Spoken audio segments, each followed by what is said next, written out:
Welcome, everyone.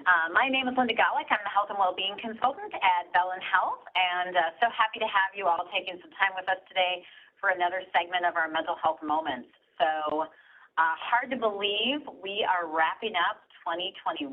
This will be our last mental health moment segment in 2021. The good news is that we will be continuing these segments through 2022. More current information, more hot topics, just bringing you the best tips and tricks for mental health to keep all of us motivated and healthy. So today I am so pleased to have with us Charles Latour, our behavior health therapist. Charles, how is your Thursday going? It's going good. So far, so good. All the way around, it couldn't be better other than, well, depending on White Christmas, it's even snowing, so that might be a good thing today.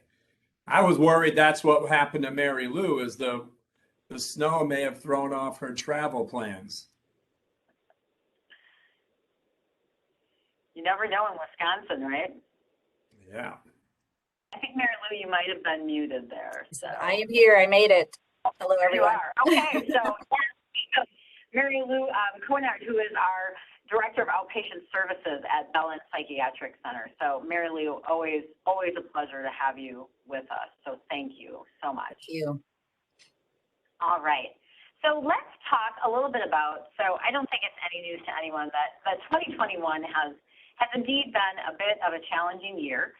And this month's Lifesaver topic, we were actually focusing on anxiety and depression. And I thought that was a really important topic for us to focus on, particularly around the holidays, because statistically, there seems to be so much more anxiety and depression around those holidays. And also, even just regionally, I was talking to my pastor the other day, and he said, you know, just our whole church, I'm seeing more incidents of anxiety and depression, and so it definitely is a concern. And so, Mary Lou and Charles, you all really have the experience surrounding a lot of this, so I really want to hear from you. But Charles, I think that, you know, the holidays and the season and the darkness and the cold and some of these things, you know, that does bring on a different set of things for people, and people might be a little bit bummed out and feeling unmotivated because it's dark and those types of things. But how do we know if we indeed are kind of crossing that line, that we're really getting into more of that anxiety and depression, and that we maybe really should be seeking assistance? Yeah, really great question, and it's not easy. I'll start there. But before I even go into more of it, I just want to welcome Mary Lou and say how, because I just thought of this as we were going into it, and Mary Lou's introduction is, it's kind of fitting, I guess, even though we didn't plan it this way, but fitting. We started the year with Mary Lou as our first guest back in January, and now we're bookending the year with her as our last guest in December. So she's had one appearance in January, and here we are in December wrapping up the year of 2021. It also amazes me how fast it went by, now that we're even talking about it, that back in January we were talking about the book that we processed through together. So welcome, Mary Lou, and thanks for joining us and helping bookend our year with your knowledge and expertise. So back to your question, it's really tough, and here's why. Is this type of year, a time of year, and the types of things that go on with it bring about a lot of different emotions for people. There's the seasonal component, less daylight, more darkness, more cold. For a lot of people, it's not true of all people, because some love this. And this is their outdoor time, especially people skiing, snowmobiling, cross-country skiing, and so forth. This is what they long for. But for a lot of people, this is cold. They're inside more. They're less maneuverability. Some of the things that they typically do lessen. Their go-to strategies of coping lessen. And we can become a little bit more depressed, a little bit more worried. Then you get the seasonal component of the holidays. I got to shop. I want to get the right gift. I don't want to get sick. I don't want to offend anybody with the wrong gift. There's pressure, there's stress. There's one additional stress that sometimes gets under the radar in the way it impacts, but it's financial stress. I would like to do this, but I can't. I'd like to go here for the holidays, but I can't. I would like to go and see these family members, but I can't. I'd like to get these gifts, but I can't. And for a lot of people who are still having the continued effect of the whole economic impact when the COVID-19 first started, I'm still hearing a lot of that being very prominent for a lot of people. The whole financial hit that their businesses and people have never had to deal with that much financial stress and strife throughout their life. Now, because of this virus, are still feeling the ill effects that that has created. So those are just some of the things that come in. To the second part of your question is if those are the things that impact us and why, at least a little touch of it. The second part of your question is what's the difference between what are we depressed or are we sad? And do we need help or don't we? And with that, what we come down to is what I describe as the difference between a state and a trait. The state is the current situation. This situation happened, and this is the way I feel about this situation. So if a good friend or family member gets sick, even something more complicated, any disaster that they may experience, we feel bad about that. That's a very normal, typical, appropriate. I'd even be a little bit more worried if we didn't have some of that stress, the concern, feeling bad, feeling down, feeling blue to this specific given situation. Depression is more prevailing. And it doesn't even have to be about something. It's just the way I feel. So we look at that as a trait, an ongoing emotional experience I have, and sometimes I don't even know why. So if you think about it from that standpoint, sadness is a moment or a day or even a short period of time to a specific event that I'm emotionally reacting to. You could even do that from a movie, right? There's movies that can create that state. But the ongoing trait is, and depression is prevailing in actually an illness rather than a situational reaction. So there's more I want to say, but I don't want to take up too much time with that. So I'll pause there and see if there's any questions or anywhere else you want to go with that. Sure. Mary Lou, was there anything that you wanted to add to what Charles had shared? I would just simply echo what he has shared, that anxiety and depression certainly have been, I think, in the forefront for a lot of us. The differentiation and the markers that Charles just spoke about are really pretty important. All of us can feel the blues sometimes, can find ourselves in a situation that affects our mood, how we cope, our depression and anxiety. And that's the reality. Something that lingers, something that continues on is really something that deserves a little bit more of our attention and a little more of our TLC. This time of year can be particularly challenging. One of the things Charles didn't mention as a trigger during the holidays is grief and loss. And certainly over the last year and a half, 2 years, we've experienced a lot of that. Family members, friends, what have you. And always the holidays kind of bring up those more of that sentimental concern that can come up. And that can be a trigger during the holidays as well, a trigger for depression or anxiety too. Absolutely. And I think what's so important is for people to understand that that's normal. Like, it's okay if you are sad around the holidays because you lost someone. That is totally normal, and that's your grieving process.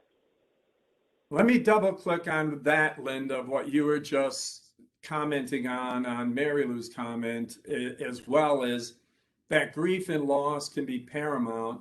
And there's a couple different ways it comes into play. And there's one other thing I want to say with it too, but the grief and loss, it gets accentuated in these holiday times that this is where we think of people coming together who are now not there to come together with us. It's like they are gone. And it's almost relived with each anniversary, like Christmas or those other markers, especially what's in the first year or two. And Christmas sometimes becomes about how much we're with people that we want to be with, as well as missing the people that we're no longer with. And that has all been exponentially heightened these, last year and still coming into this year. So, but there's one other element to that which is crucial for a lot of people, and that is depending on how much grief and loss or how much in terms of family we're able to be with, isolation is probably one of the most incredibly influencing factors in how people emotionally get through the holidays. Because most days, even if there is isolation, whether because of life situations or what we've experienced with the virus, um, the people who don't have the opportunity to be with others, and even more if it's because of grief and loss, that isolation just gets heightened to an incredible level as well and greatly impacts emotionality through the holidays. Absolutely. So much there. So then I wanted to ask Mary Lou then to maybe address, some of the resources that are available to people. If people are experiencing some of these emotions and they feel like they do want to reach out for some help, what kind of options can we give them, Mary Lou? Sure, absolutely. So I of course would be remiss if I didn't talk about the tremendous, robust resources that we have here at Bellin and through Bellin Psychiatric Center. We've got a tremendous number of very qualified individuals that work on our behavioral health team. Got acute psychiatric hospital, outpatient services, and our services spread throughout our entire region. And I know many of the individuals here on the WebEx work and live and play in our Bellin community. And I'd be remiss, obviously, not to talk about those robust services. But it's important as well to know, to your point, Linda, something that you said a little bit earlier. Sometimes that sadness, that depression, that anxiety is a normal part of coping. And it can be an okay thing to feel those emotions. And not everybody who experiences anxiety or depression or some kind of concern like that has to see a behavioral health professional. You can start with your primary care physician. You can start with your own community resources as a place to start to look for some guidance and some direction. I know that Bree Decker and Rebecca Fairman are on this call. I see Bree's name up on the screen right now. And they are part of Connections for Mental Wellness. Neither of them knew that I was going to talk about this today, so hopefully they're all right with this.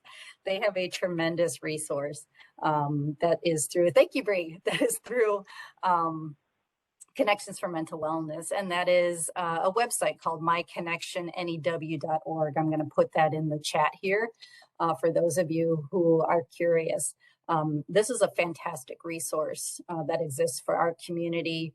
Brown County, Calumet, Outagamie, and Winnebago. Hi, Jess. Good to see your clapping hands. And this site has a tremendous amount of resources, really specific to mental health, but also when we think a little bit about the social determinants of health, all of those things that individuals can struggle with: transportation, financial challenges, food insecurity, all of those things that we know can become challenging during the winter time, really any time of the year, that can affect anyone, our friends, our neighbors, our family members. The myconnectionnew.org website ties into the United Way of Fox Cities and Brown County's United Way 211 resources, and it ties together lots of interactive tools and resources. There is a library that's a part of that website. where individuals can go out and just simply do some research and reading and learning on their own about resources in the area, about depression and anxiety, about mental health issues. It lists all kinds of supports, everything from who could I contact to see for behavioral health services in my community to are there any support groups in my community that might be helpful. There's event calendars that are a part of that website. There's a symptom checker. I'm experiencing XYZ symptoms, and what does that mean for me? What does that mean for my family? Screening tools to help assess levels of depression or anxiety. Super cool. It translates into, I can't even tell you how many different languages. So this really isn't just for the professional that's looking for services or somebody who's got access to regular everyday resources. This is really for everybody. And Rebecca says over 100 different languages. Absolutely. So I would encourage you to get out there, take a look at this website. It is a not well enough advertised resource that truly is a gem and a real diamond in the rough here in our community. And I wanted to call that out, Linda. I wanted to be sure that folks on this call, anybody who'd be listening to this recording afterwards, would have access to that resource. It really is tremendous. Kudos to Connections for Mental Wellness, Bree and Jess and Rebecca for the collaboration that went on behind the scenes to get the website up and running, and it continues to stay fresh month after month. That's awesome. Thanks for sharing all that, Mary Lou. And I'll definitely put those links in the recording as well when I send out the follow-up email. So feel free to pass that along to anyone that you feel may not know about that resource. Perhaps people that you work with and friends and family may need something like that, may not know about it. So please help us share that information and spread it. So we also, when we were talking about this session and talking about how we were going to really address anxiety and depression, we really throughout the year of 2021 and for that in 2020, we always try to bring some practical help, to the session, some tools that you can use that can just help you move forward in terms of your own mental health. And so we were kind of reflecting and looking back on some of these topics that we've presented, and I've always believed that review is a great way to learn, because we don't always remember things the first time we hear it, but if we hear it a couple more times, it can be really helpful. So Charles, just kind of in reflection of everything we've talked about through the past year, was there one session in particular that stood out to you and you thought, that's some good information for people to really help manage some of those emotions they may be feeling? What are your thoughts? Yeah, it's a great reflection time. That's one of the things we do is, I love the old John Lennon song, Another Year Over, a New Year Just Begun. That this is a time of the year that we really have a natural tendency to reflect. And looking back at the programs we've done through the years, it's interesting because my first reflection was just the last one, the gratitude and the idea that how we code our experiences, how we work with our experiences, even the most, as our guest highlighted, she was unbelievable, as she highlighted, even the most difficult times that we go through still have these things that we learn and grow through and can be grateful for, even though at the time it doesn't seem that way at all.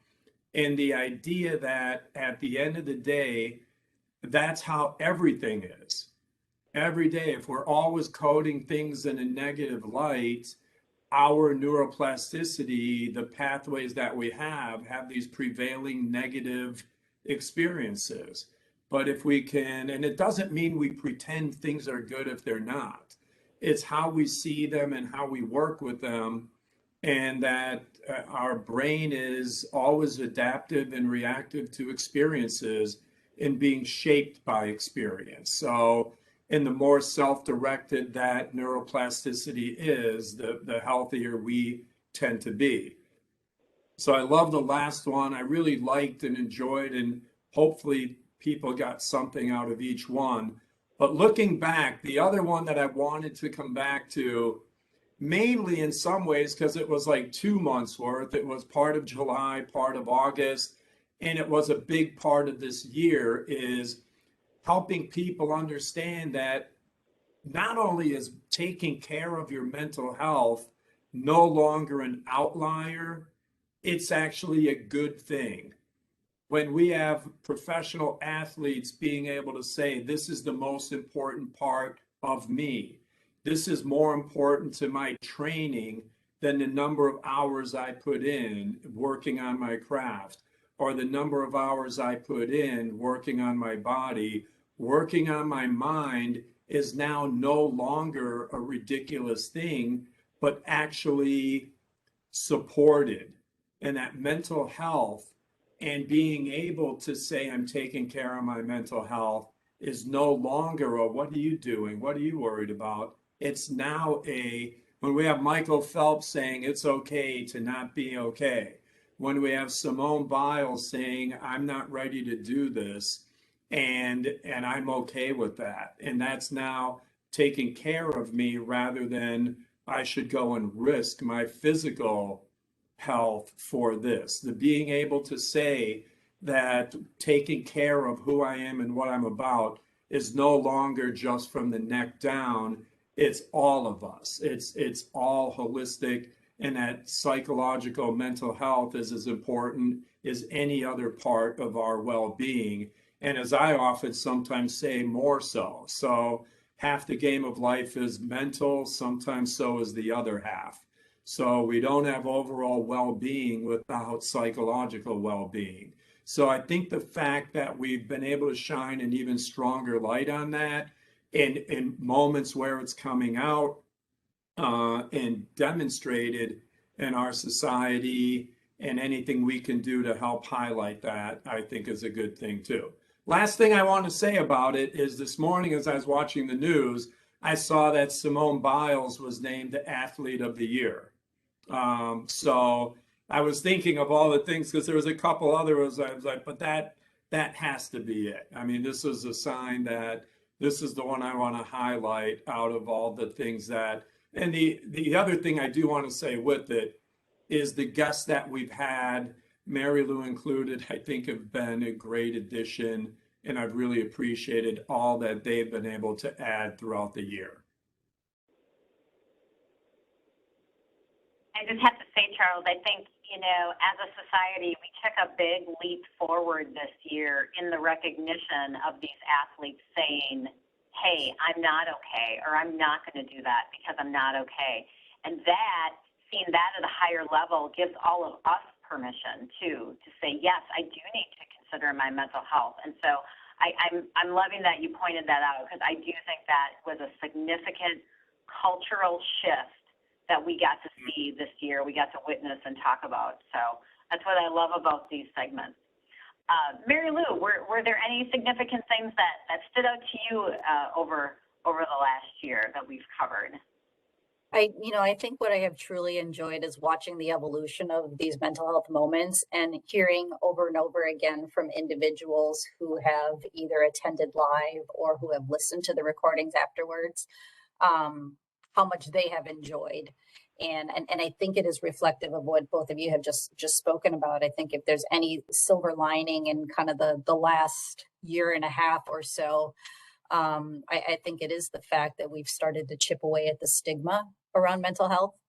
The fact that we have as many attendees on these WebEx meetings and as many or more who listen to the recordings afterwards speaks volumes to the evolution of what I think we started out with was hey, can we give this a try and see what happens? In really seeing that, I think again, if there's a silver lining in it, it is the fact that we've begun to chip away at the stigma around mental health, that it is okay to talk about not feeling okay, that it is okay to say my mental health needs my attention right now and other things can wait. Absolutely. And I'm so proud of Bellin for doing this and for taking the time and giving us the resources to really have that platform for people, for it to be a safe place where we can all learn more about mental health together. So that's been incredibly powerful. So just also to let everyone know, if you ever want to watch previous episodes of Mental Health Moments, you can go on bellin.org/lifesaver. And there's a tab on the left-hand side that has mental health moments, and they're all listed right there.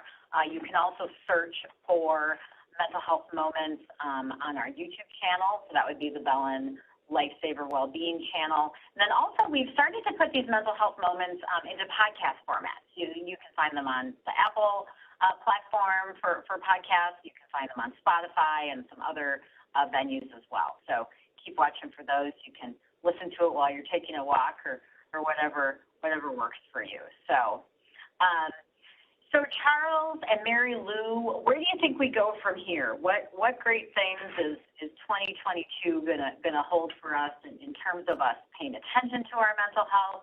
How are we going to continue to grow and evolve? What do the two of you think the future holds? And Charles, I'll start with you. Yeah, well, I'll even start off with where Mary Lou is leaving off. I think we have a long way to go. This started with a 5-minute, we'll give mental health 5 minutes, 4 if you can do it. And that was, I think, March or April of 2020. And then it went into from there on. So, but I love what Mary Lou was saying, and that how much we've come and put it on the radar screen.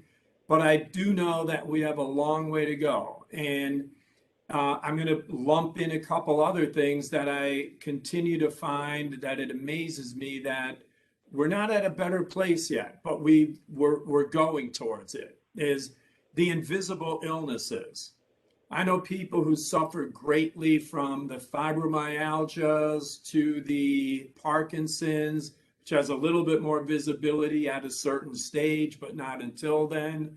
Crohn's, Alzheimer's, so many of these, most of all of the psychological, but a number of these other physical illnesses that people seem to still not, even though we're getting better at appreciating them and taking care of ourselves, I think there's still a lack of understanding at times, and maybe even empathy and sympathy for things that people are going through. So, and still part of the stigma that, well, if it's just this, well, why can't you do that? We saw a lot of that even in the Olympics that we talked about. She should be able to suck it up and just go do this jump.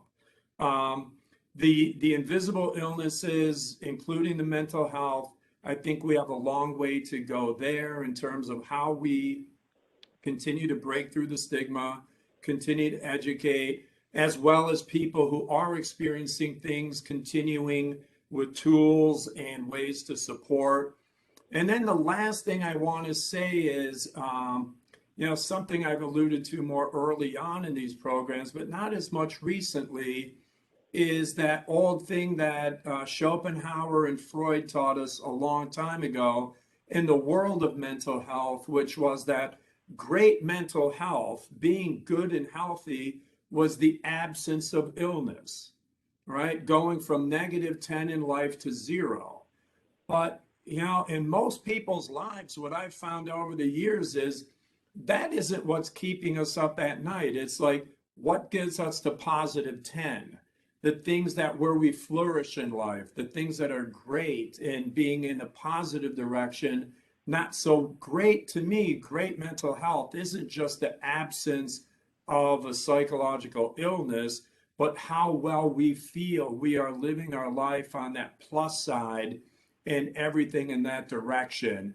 And there's more I'll say about that in a bit, but I'll stop there and Mary Lou's chime in as well.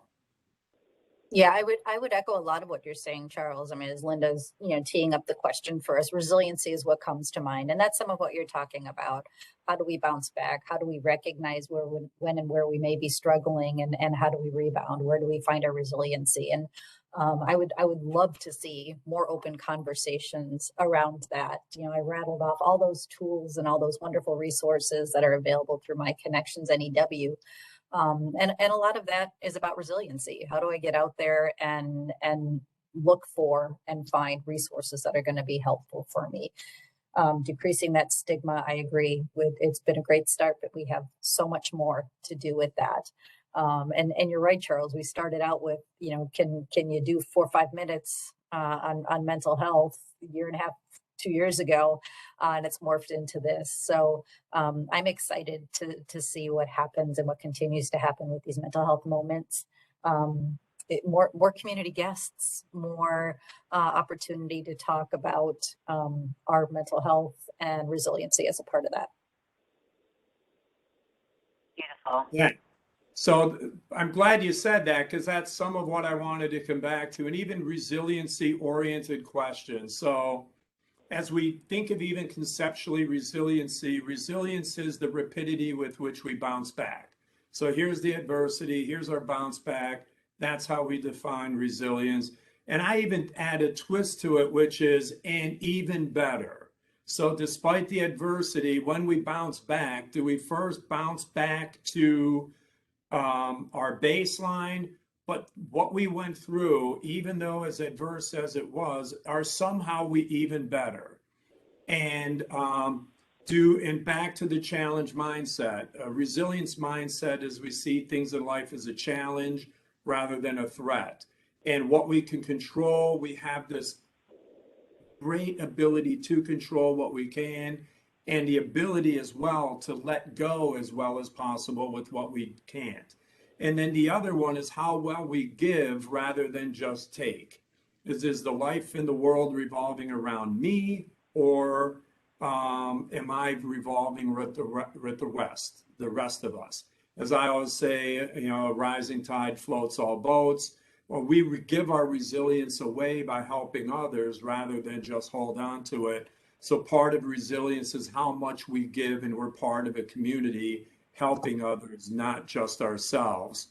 And when we can continue to work in that direction, we keep getting better. And to me, part of the questions in the process of getting better, I know the first meeting that we had, and we talked about how do we get through this COVID-19, the first thing I said was we look at ourselves and have a vision of how we want to get through it and where can we get better. So I have a list of questions, which is kind of what I said earlier. I want to come back to something. If I can just go through these. To me, this last year and a half or more is going to lead into the next year. And we look at it, as I think of everything we've been through, is almost like this year and a half collective social stress test. And I think as we look back at this last year and a half, almost 2 years, we have to say individually and collectively, how did we do with this social stress test collectively? Did I get through this part of it the way I had hoped to and wanted to, both with my physical and psychological health? Did I get better? Did I just get bitter, or did I get better? Did I help others get better? Did I learn and grow? If you did, how did you learn? How did you grow? And what woke you up each morning to say, I want to go and do this, not only to get through the day, but to get through it as well as I can? What purpose do I have that's lighting me up to go and do it?